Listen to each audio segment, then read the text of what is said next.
Hello, everyone, and we are live. Welcome to the New Edge Sword and Sorcery Studios live stream. We are here, of course, with Dariel Quiogue to discuss his new book, his new Orhan the Snow Leopard novella, The Hunt of a Thousand Leagues. Dariel, welcome to the live stream.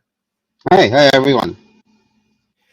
So, of course, we're here to discuss your new novella, and thank you so much for joining us. I'm a big fan of Orhan Timur, going back to the first tales I read of yours in New Edge Sword and Sorcery magazine, and I'm a big fan of Walls of Shira Yulun. But tell us, with this new novella that's featured in this backer kit campaign that will bring 4 new novellas to the world through Brackenberry Books, where are you taking Orhan Timur now on his adventures throughout the steppes?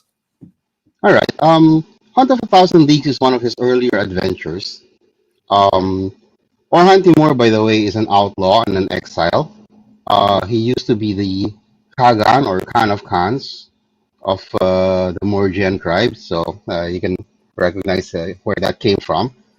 And he was usurped by his foster brother and blood brother, Jungar. So at this point, Orhan has just tried to organize a rebellion, but he was betrayed by his would-be allies. And so the story opens with Orhan fleeing across the steppes and vowing vengeance. And that's where the story starts. And it's going to be a chain of vendetta, and Orhan willy-nilly being driven across the steppes. So it's called the Hunt of a Thousand Leagues because he basically crosses the steppes for this adventure. And the idea for that came about because Walls of Shira Yulun, as you know, is a siege story. Yes, And very good so one. I said, okay, our first story was one where Orhan was nailed to one spot. Now let's take Orhan traveling. Excellent. Um, Tell us about Orhan. I know you've covered the genesis of the character in his first collection, and correct me if this is not the first collection, but Track of the Snow Leopard. But for our audience, can you reintroduce him a little bit more? Being the Khan of Khans, being this former ruler who's now turned into a rogue. When and where did the idea of Orhan first come to you? Okay, the truth is the setting came first. Okay. I came up with an idea to make a collection of stories called Swords of the Four Winds. That's actually the very first Orhan Timur collection. Mm-hmm. And what happened there was, I don't know if you read this or heard this in one of my interviews before, but I keep talking about what I call Forgotten Asia. Mm-hmm. Because Can, can, can in you Western expand media, on yeah, sorry, go on. Could you expand on this idea of forgotten Asia? Okay, yeah, in Western media, well, English language media, you get quite a few stories, role playing games, etc., based on either Chinese or Japanese history, mythology, stuff like that, right? Right. Uh, Yeah. but Asia stretches from all the way from Japan, all the way to somewhere in Russia, Right. and from in the north from Siberia all the way down to the southernmost parts of Southeast Asia, where I am. So there's a huge swath of Asia that's not being seen or not seen that Right. much. I said, hey, this is a nice ripe field for me to play in with my stories, and I'm a Southeast Asian myself, so that seemed appropriate. So in Swords of the Four Right. Winds, I had a Central Asian character, a Southeast Asian character, and a character operating in what would be West Asia. Mm-hmm. So that's Orhan Timur. And the idea for Orhan Timur came about when I saw a photo of the Terracotta Army in Mm-hmm. China, right, from the tomb of the first emperor. And that gave me an idea. What if I wrote up a story about a similar army but made of metal and rampaging through the borders of China, of a fictional China? So I Mm-hmm. needed a protagonist to set against them, and I came up with the idea of Orhan because it was so appropriate that, okay, you're in the Chinese border. What are you likely dealing with? Mongols and other nomads like that. Right. So it's let's dive into your influences. And by diving into your influences, I think we can explore a little bit more about the the growth and proliferation. Sorry, folks, proliferation of Asian fantasy, because it's something that has been growing a lot, especially in the last Hmm. decade. And this, I think, this idea of forgotten Asia is a really fascinating one. But growing up, who were your influences in terms of authors? Who may be your influences now? Who do you like reading? Oh, of course, the big one, the first one, of course, will always be Robert E. Howard if you're a sword and sorcery nut. Right. Robert E. Howard, David Gemmell, or Gemmell, I'm not sure how to pronounce his name. I believe it's Huge Gimmel. influence. Lee Brackett in terms of style. Hmm. So one of my goddesses, Tanith Lee, another Hmm. goddess of mine. Poul Anderson, Yeah. uh, kind of forgotten nowadays, sadly, but big influence on me. Carl Edward Wagner. Right. So I guess I'm going to run through a list of 1970s and earlier authors here. So yeah, basically Well, it's an appendix and it's probably influenced me. getting back to the idea of a forgotten Asia and writing these kind of stories that go outside just the purview of Japan and China. When Mhm. you were growing up, I take it you were probably growing up in the Philippines. What kind of books in terms of fantasy or sword and sorcery were you given access to? I know in your biography, I believe your mom was was a teacher, Yes, she um, was. Yeah. and that she was a big part of reading, and your dad was also a collector of books. Hmm. But did you just have these books available to you as a youth, and were there other, I guess, does the Philippines have its own fantasy genres or its own fantasy literary scene? Oh, definitely. I was actually exposed to local Philippine fantasy. In fact, some of it sword and sorcery Oh, through local comics, local language comics, okay. and some of the names that would be familiar to you if you were a fan of the 70s run of Savage Sword of Conan Right. and Warren magazines, Eerie and Creepy, especially ran quite a few sword and sorcery stories. Some of my favorite artists come from there.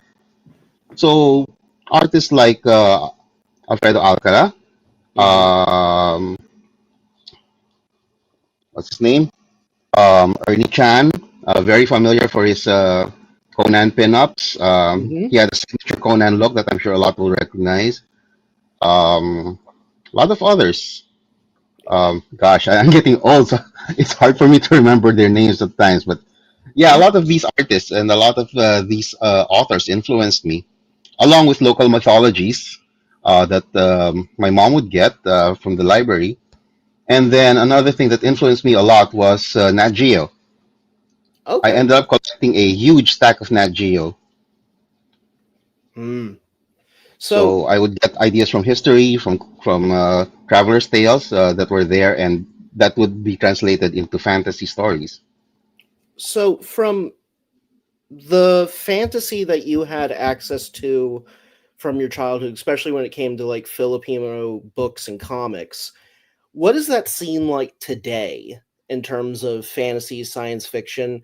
Has it grown? Has it thrived? Because here in America, we really do kind of have a closed, kind of narrow look of what the literary field is sometimes. Hmm. Like it's great that there's so much diversity that's finally coming into the larger industry, but we don't really ever hear much about what the fandom community is like in certain places like the Philippines. So if you could describe for us in brief, what is the sci-fi and fantasy scene like in the Philippines?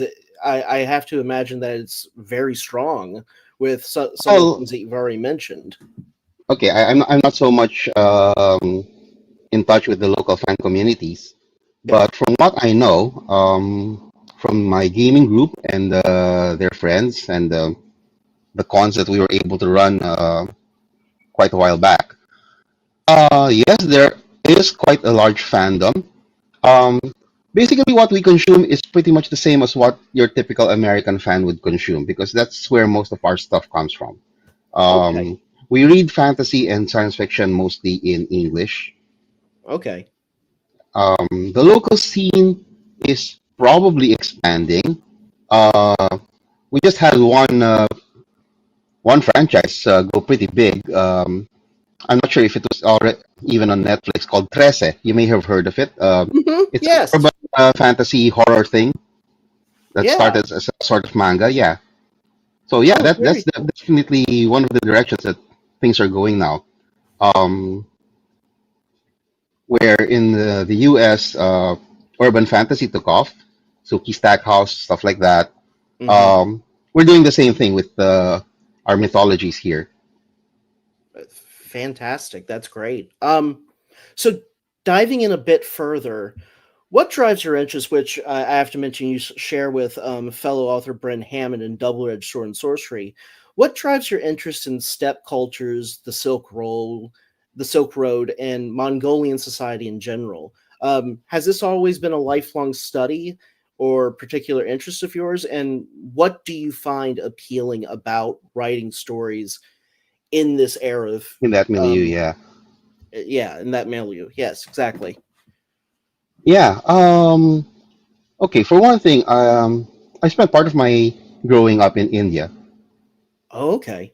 and one of the books that I picked up there, I bought quite a lot of secondhand books there because there wasn't much else to do. Um, I got the what's his name?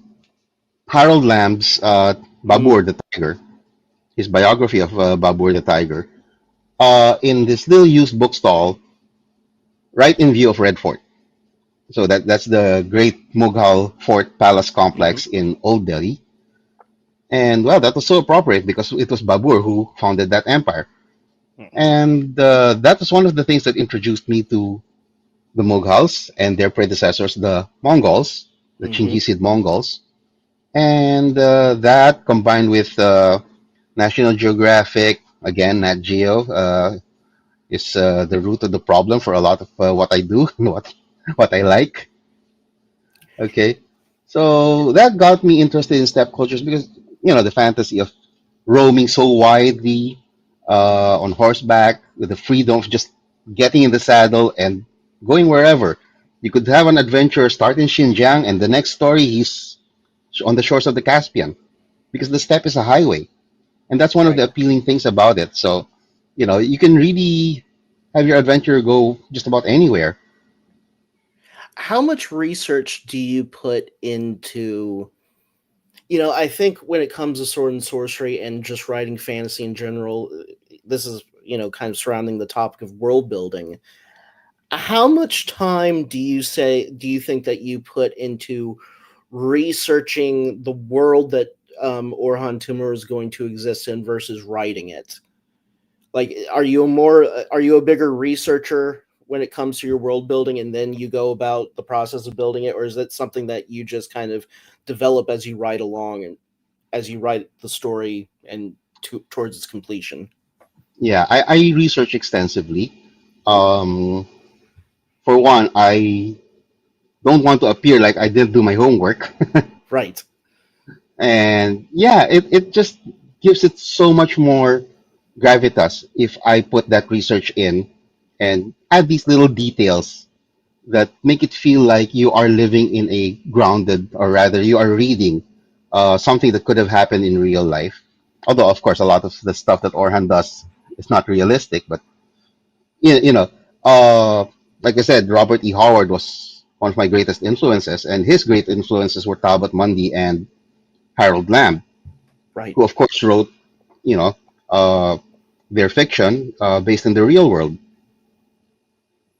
And they had Well, so many details, especially Mundy. yes.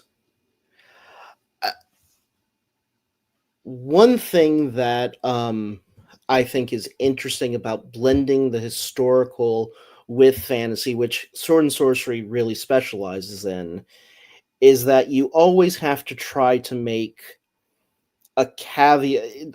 You have to make certain caveats to maintain the suspension of disbelief. Is there anything inside of the world of Orhan Timur that you've ever considered doing that we haven't seen before, or any ideas that you had that you just thought, maybe that's a little too out there? Is there any kind of limits that you put on the world itself in terms of what appears, what Orhan will be dealing with? Or do you have a more kind of open philosophy of, well, if it's able to be settled within the region that he's in, it it works. Yeah, definitely the latter. I basically go by again from my historical researches and mythologies and the stories of the region. So I looked up the epics of Gesar and Hmm. the epic of I think Jangar, and these have given me ideas as well. So definitely I stick with what fits the region. Like uh, a lot of the sorcerers that Orhan will encounter come from a shamanic tradition. Hmm. Although one thing that both Bryn and I agreed on when we were planning our stories together, or rather when Oliver had us in a sort of online writers' room and batting ideas back and forth, was that shamanism would be portrayed as a valid cultural practice, Hmm. but that the villains who are shamans are actually breaking their tradition, uh, kind of like the Sith, where instead of just following the Jedi way, they go on their own way. Right, and you use necromancers actually as a way to Hmm. distinguish between between the shamans who are following the traditions and the ones who are breaking from traditions. Hmm. Um, do you? It seems like a lot of the villains that Orhan runs into either fall into people that he knows pretty explicitly well sometimes Hmm. and has past associations with, or these kind of insane, overly powerful, maniacal necromancers. And I have to compliment you. You do a very good job in terms of building his coterie of opponents or villains to be these really kind of thoroughly fleshed out villains. They're not this kind of typical ha ha villainry that we kind of think about sometimes in Sword and Sorcery. Um, I forget one of the necromancer's names, but he very much has the feel of Thulsa Doom from the Conan the Barbarian movie, which is of Hmm. course Nice. James Earl Jones, rest in peace. But Yeah. um, just having that kind of gravitas.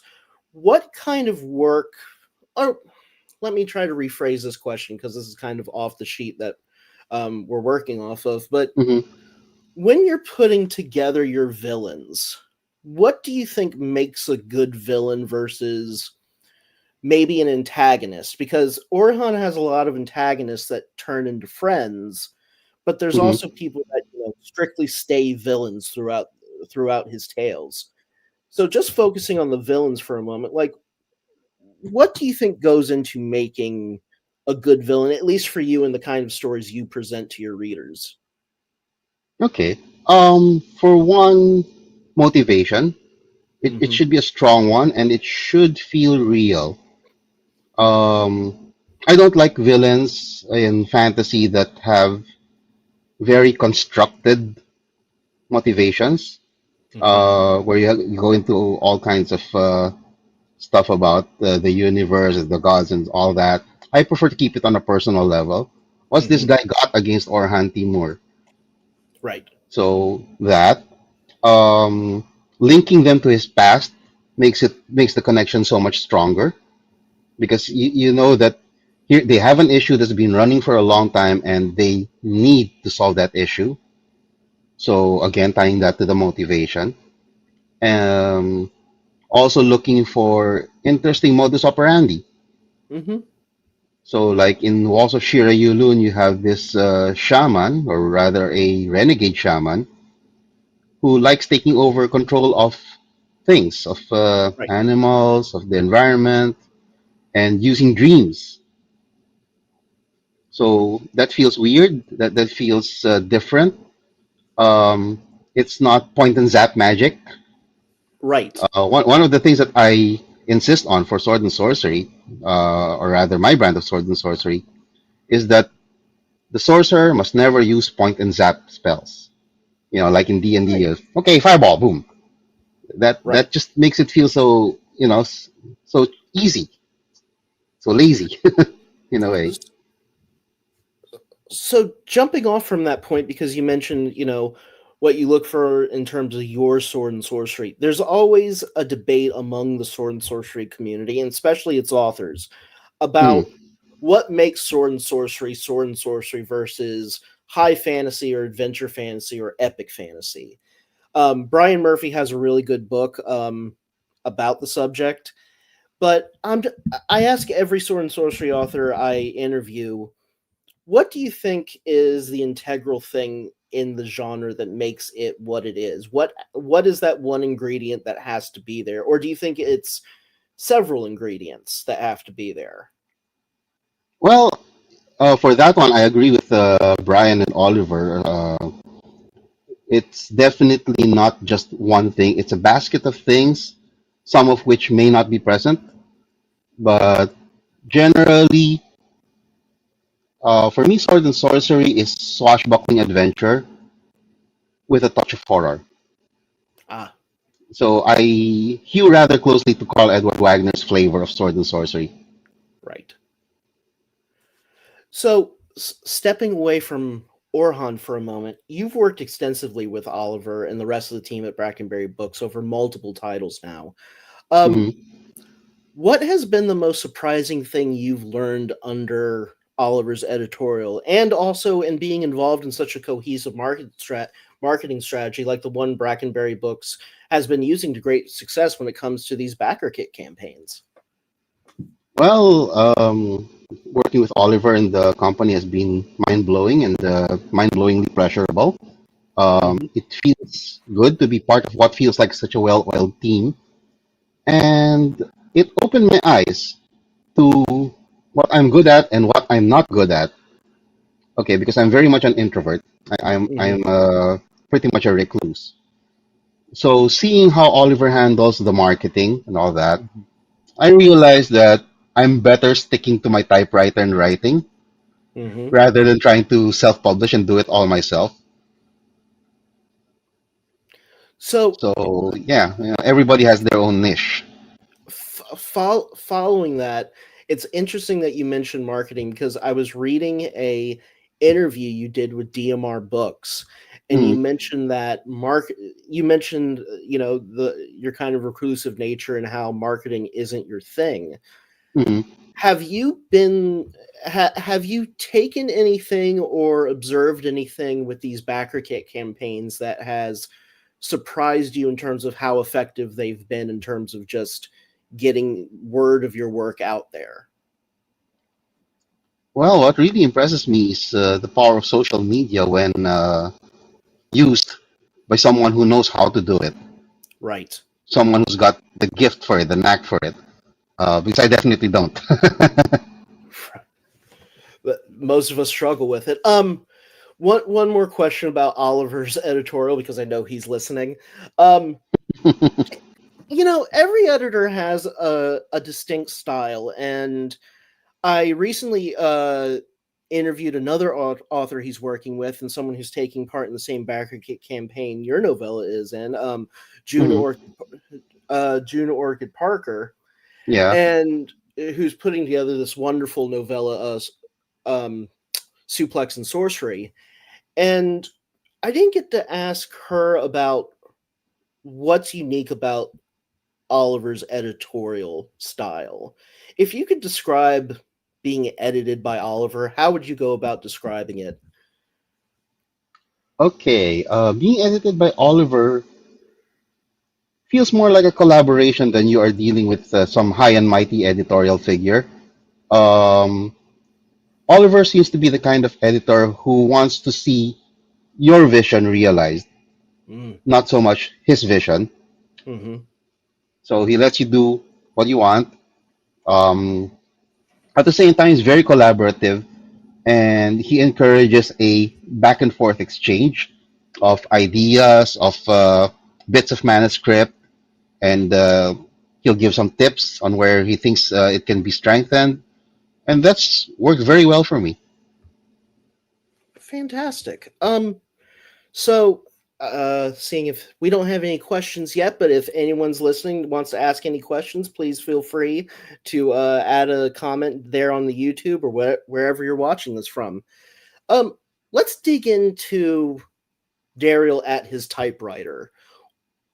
What is your writing process? Where you've mentioned kind of where you get some of your ideas, but in terms of sitting down and starting from word one until the end, can you take Hmm. us through a little bit what that process is like? Do you have a daily writing schedule? Is it spur of the moment? Do you take notes? Just, kind of let us in a little bit on that sort of part of your life.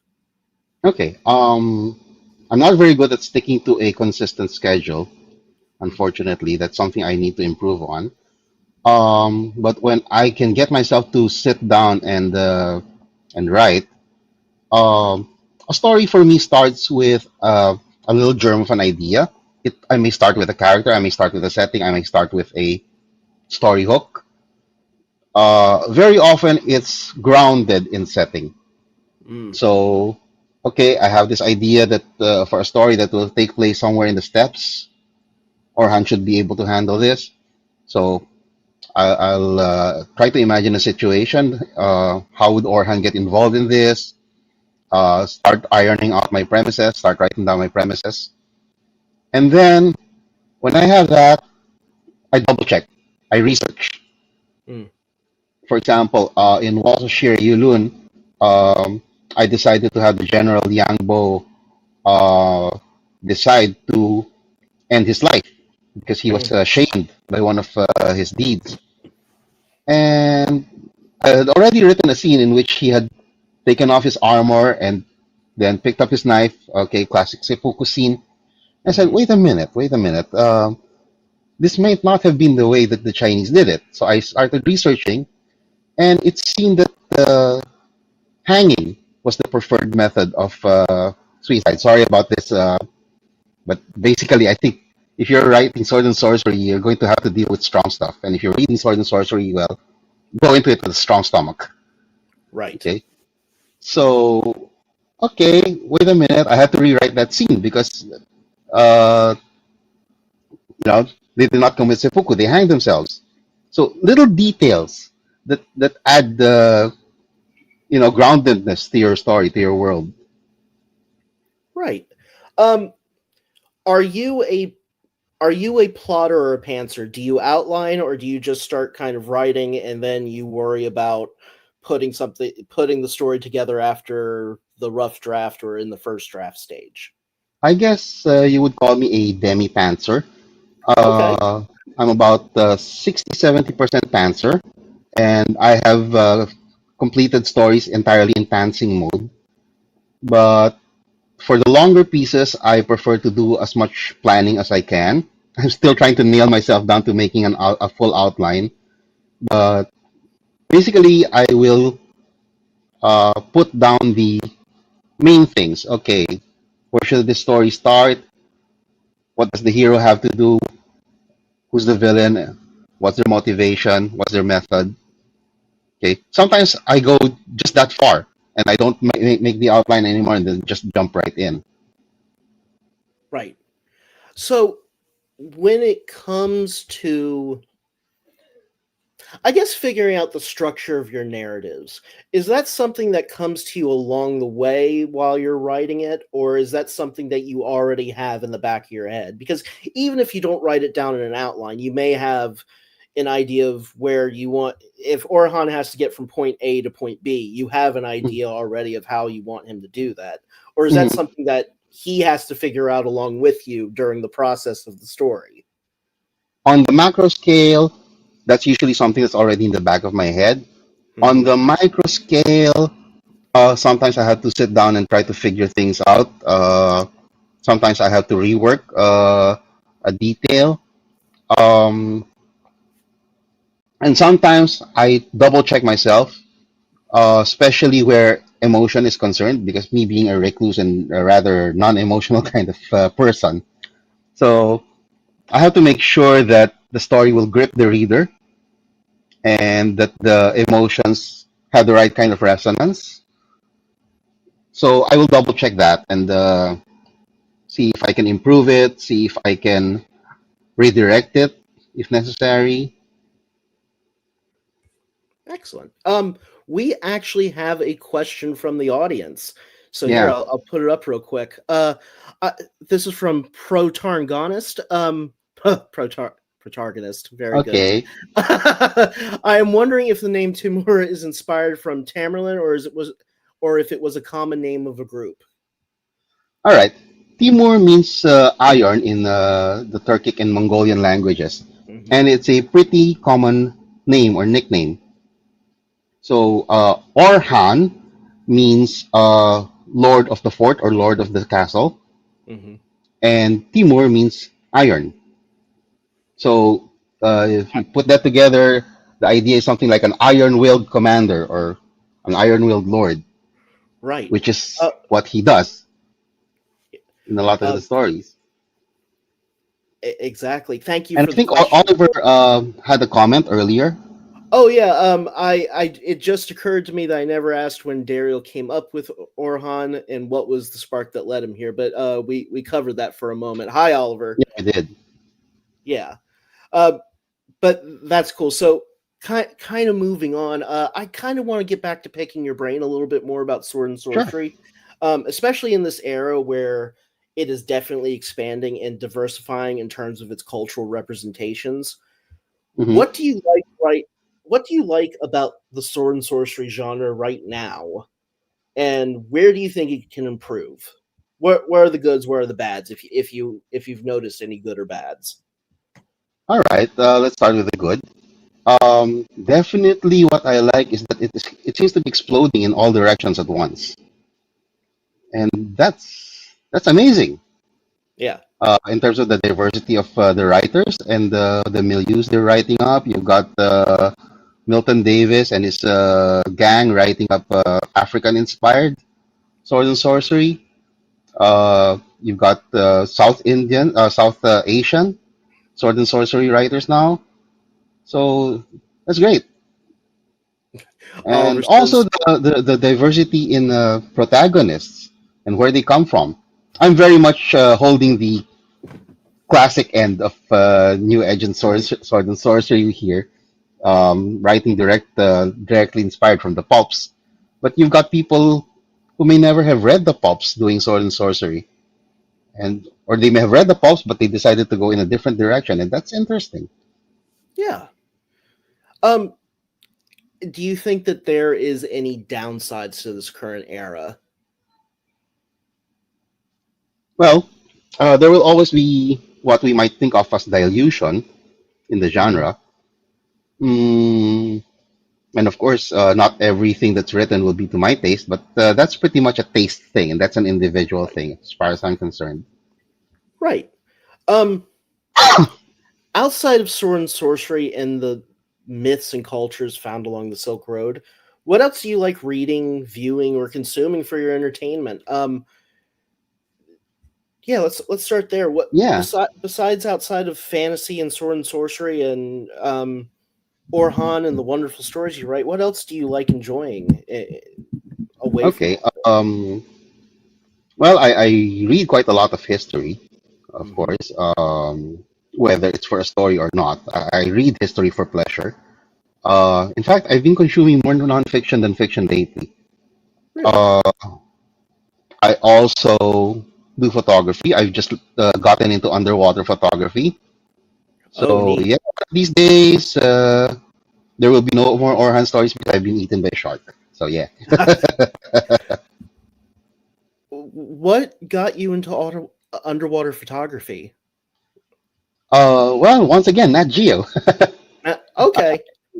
I've always been a fan of the photographers in Nat Geo. In fact, I credit Nat Geo as having taught me photography as well. Photography has always been one of my hobbies as well as writing. Hmm. And well, I live in the Philippines. This is one of the scuba diving capitals of the world. Absolutely. Um, I, so I was doing some research on you, and I discovered is there a website that you're involved in exploring Kyoto, Japan, or Um, There is, or rather, yeah, I haven't been maintaining it because I was trying to Okay, start a business doing right. tours to Japan. That didn't I take off, unfortunately. well, I asked because like it was a wonderful website and I love the photos in it, Oh, and gee, thanks. a lot of the stuff that you were talking about in terms of tourism in Japan and just going to these places was fascinating. It looks like that you've been a pretty wide traveler. You've gone to a lot of different parts of the world.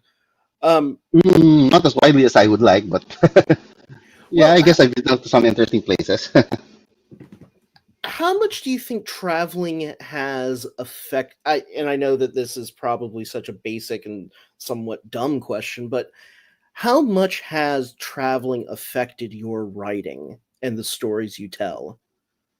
Okay, I can't name anything directly, but definitely travel has influenced me because simply broadening her horizons expands your abilities.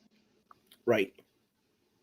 So yeah, little things, little things. People you meet along the way, the cultures you get exposed to. Okay, sometimes even the food. Right.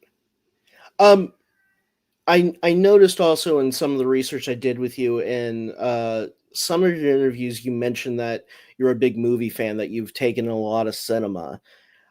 Is there any particular director or actor or any particular film that you're a big fan of that kind of maybe not influences you, but has played a big part in, I guess, how you see, well, influence, maybe not directly influence your work, but maybe influences how you see the craft of your writing and how you, I guess, perceive adventure and narrative and story and all that.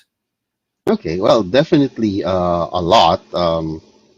Of course, George Lucas and Steven Spielberg influenced me a lot. With Star Wars and Raiders of the Lost Ark coming out pretty much, early in my childhood. Um, I was 10 when Star Wars came out, and then Kurosawa very much, especially with his tragic Jidaigeki films Hmm. and how he countered the genre, uh, where he questioned what Bushido really was and what the samurai really were to society. So Seven Samurai, if you haven't seen it yet, please watch it. Fantastic Also, film. Throne of Blood, his version of Macbeth, and one Great of, film. for me, the most spectacular film of all time is still Ran. Yes. You see that?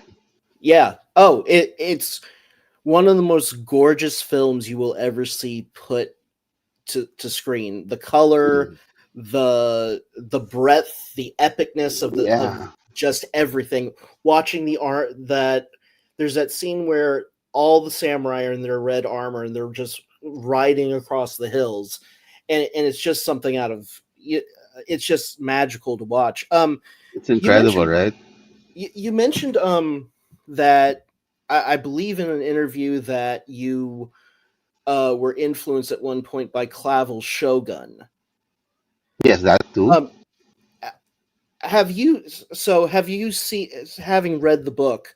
There was an original Shogun series that came out, I believe, in the 80s. Yes, that I And then saw. have you seen the recent series? Not yet, and I am itching to watch it. What do you think about, and I wonder this, I'm asking this from an American's perspective, because Hmm. here in America, we are having this huge expansion of diverse and cultural depictions in our entertainment, our movies, our television, our books, Hmm. everything. When you watch American productions of your culture or other cultures in the region you're from, the greater Asian kind of presentation, what do you think of today's, I guess today's shows and TVs and movies that are put out there? Do you think that they're doing a really good job in terms of telling better stories, more in-depth stories, or are there still things that I think or you think that Americans kind of need to get right in terms of, Yeah, I guess, I think, well, nothing's perfect. I think Hollywood still has its lessons to learn. But from what I have seen of the new Shogun series, Hmm. It looks like they really went out of their way to get things right, and it looks good Yeah. I have watched, and well I think, written too. yes, and very well acted. Um, Mm. so when it kind of sticking on the topic of movies, when it comes to your writing, you have a very good talent and skill at writing fight scenes in combat and actually incorporating magic into it. Um, even in Mm. the subtle kind of low magic way that you present in Orahan's Tales. Did movies like Star Wars play a part in how you conceive your action scenes, or do movies play a part in terms of how you lay out your, I guess, your combat or your fight scenes within your books? Very definitely. Um, Aside from I mentioned the Star Wars, which was of course influenced by Japanese cinema as well, especially Kurosawa. Mm-hmm. I was also a big fan of Shambara films and TV Mm-hmm. series. I grew up on reruns of those when I was a kid. So, and another thing that influenced me was my dad had this huge collection of military history. Oh. My dad is sort of a World War II veteran. Mm-hmm. He was in the resistance movement when the Mm-hmm. Japanese occupied the Philippines. And Mm-hmm. in fact, he was almost executed. Wow. Yeah. So, uh, because of that, he ended up with a huge World War II book collection. And that was my diet as a kid. That was a big part of my diet as a kid. And one seminal work, especially, was Ernest Hemingway's Men at War collection. This Mm-hmm. was a book that was put together for the GIs to, I guess, inspire their fighting spirit. And it contained the stories, a lot of them real life accounts, of famous battles and the famous personalities throughout the world, although, of course, most of the Westerners, and just how their battles panned out. And that gave me an idea for what the framework of a battle was like. So how things swing back and forth, okay, Mm-hmm. the tactics, okay. You know that Winston Churchill, he even had a piece in there. Mm-hmm. Winston Churchill, seems to have participated in the Battle of Omdurman in Sudan, where Mm-hmm. he was in a cavalry charge. Right. So yeah, a lot of things that were inspiring from that. And then of course you had J.R.R. Tolkien with his Mm-hmm. very vivid battle descriptions, especially Helm's Deep and Pelennor. So that influenced me a lot. And then I mentioned Shambara movies, which you see that a lot in the way I end a fight. I don't describe the details of how the villain's life is ended so much. It's just swish and he's gone. I was about to ask you about that because I do notice that in your fight scenes, you don't really you play for the, like Kurosawa, you play for the effect of the fight as it impacts the characters. You're not necessarily trying to describe shock or Hmm. try to make the violence more than what it is. Was that has that been something you've just deliberately decided to do the entire your throughout your writing, or because it seems sometimes in sword and sorcery that there are certain authors who do go very bloody, very gory, Hmm. almost explosively so, Hmm. but you really do try to keep a very kind of serious edge to the outcomes of the fights that Orahan or any of your characters get into. um you kind of joked earlier on that you're very serious in terms of the tone. um Hmm. when I I had a question, I kind of lost it along the way. I apologize for that, but No problem. No get problem. getting back to it. Taking all that in, what kind of advice would you give authors when it comes to writing fight scenes? Because it's very clear that you have an idea in your head about Hmm. what you want to have happen in the process of that combat between the characters. Is there something that you follow constantly in terms of portraying these fight scenes? And is there any advice that you could give authors in terms of creating ones that are very effective like yours? Oh, gee, thanks. Well, I would say make sure to prioritize the narrative flow, the dramatic flow. Hmm. Uh, your readers are there to read about emotion, not about hamburger. If they wanted a recipe for hamburger, they'd read a recipe for hamburger. That's a Okay. fantastic saying. Yeah. So yeah, it's about the drama, it's about the emotion. Um, if you can inject a little bit of martial arts or whatever in it for detail, that's just the spice. That should not be the meat because you're Yeah. gonna end up if you try to make it the meat, you're gonna end up with too much detail, and your reader will probably glaze. Their eyes will probably glaze over. It's Do you? very easy to overwrite a fight scene, I think. So that's something. Okay, what you see, of course, in the books has been edited. Yes. Um, because when I write a fight scene, I usually have Basil Polidor's music blaring, his soundtrack Hmm. from Conan the Barbarian, Of course. and I have to rewrite to tone down the gore Right. afterwards. Because that, So that music just puts you into a battle frenzy. yes, it does.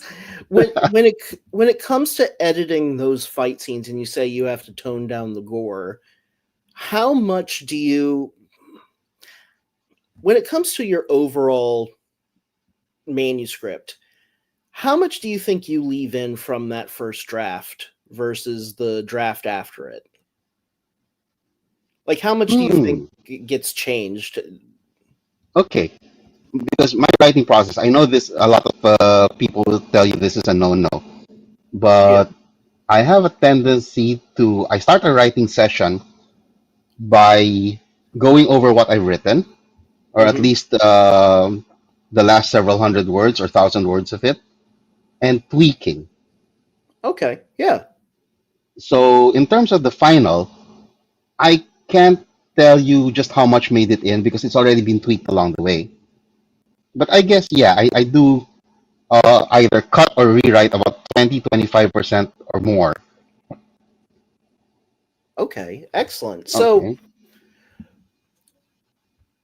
I see another question. yes, well, it's more of a comment from It's a comment. Okay. protagonist again. I pretty much agree. I try to read some sword and sorcery short stories, but I don't find myself engaged because I don't care about the stakes and the characters.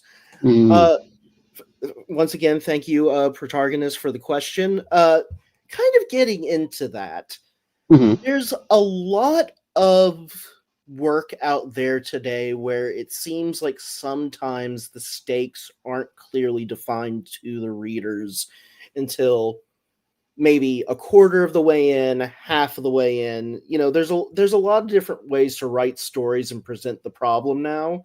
Hmm. But sword and sorcery is one of those things where it seems like the problem has to be up front, kind of Definitely. at the beginning. Definitely. In Do fact, I you? would say if Yeah. I would like if to give a tip there, Yes, and please. for a strong start to a sword and sorcery star character story, start with your character in a crisis.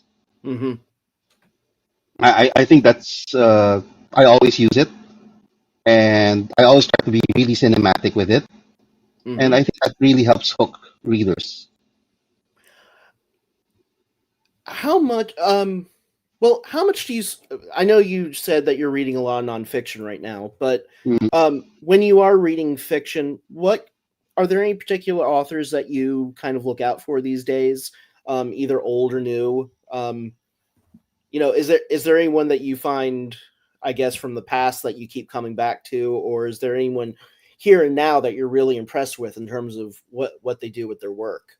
Well, Gemel definitely because of his very strong redemption themes and his other psychological themes. What I like about Jamel is what I call psychological sword and sorcery, where Hmm. he really digs into the hero's motivations and where they skate the line between becoming being a hero and a villain. Right. So you have very dark characters in Jamel, Yeah, you really do, and great characters too, like you said, very very great well characters, layered. yes, and Um, their arcs are fantastic. yes, they are. Especially their relationships. Do you have Hmm. any? So, Orhan is this wonderful world space that you've written where he has all of these relationships with Hmm. all of these different characters, and they have real impacts on him and those characters themselves. When it comes to actually writing relationships, do you have any advice? Because there's always writing the stakes into the story, there's always writing the Hmm. action, trying to get the characters to resolution. But when it comes to relationships and having those characters connect in a way, do you have any advice, or do you have anything that you have observed working for you more often than not? Okay. I would say I still have a lot to learn in that area. Hmm, At the same time, I think one thing to bear in mind when writing a relationship is that communication is never 100% effective, and that relationships aren't always clear cut. mhm, Um, Very often they're complex. An enemy can also be, in a way, a friend or a former friend, even a former blood brother. mhm. So you will have, for example, Orhan and Jungar, who are antagonists, very definitely antagonists. Jungar acts as the nemesis for Orhan, the perennial nemesis.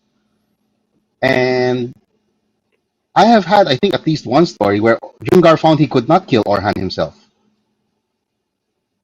Right, So that's paying tribute to what their relationship was like before.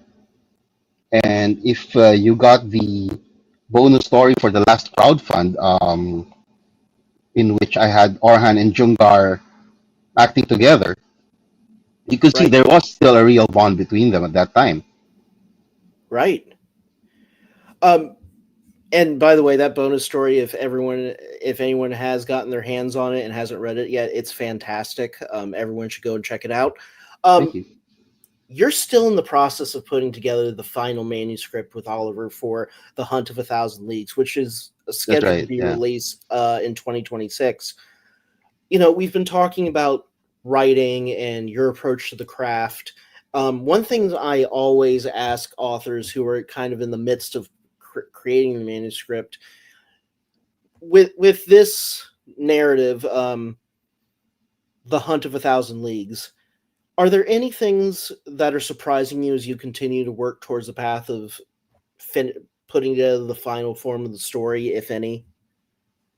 Okay. I started off the story giving Orhan a romantic interest, Hmm. and one thing that's surprising is how head over heels the guy is. Really? So Yeah. you didn't go in with this idea that he was just going to fall flat in love with this love interest. I did, but the extent to which he is head over heels, like I said, Y- is surprising me. The lengths that he will go. I mean, after all, the woman has sworn to kill him. Yes.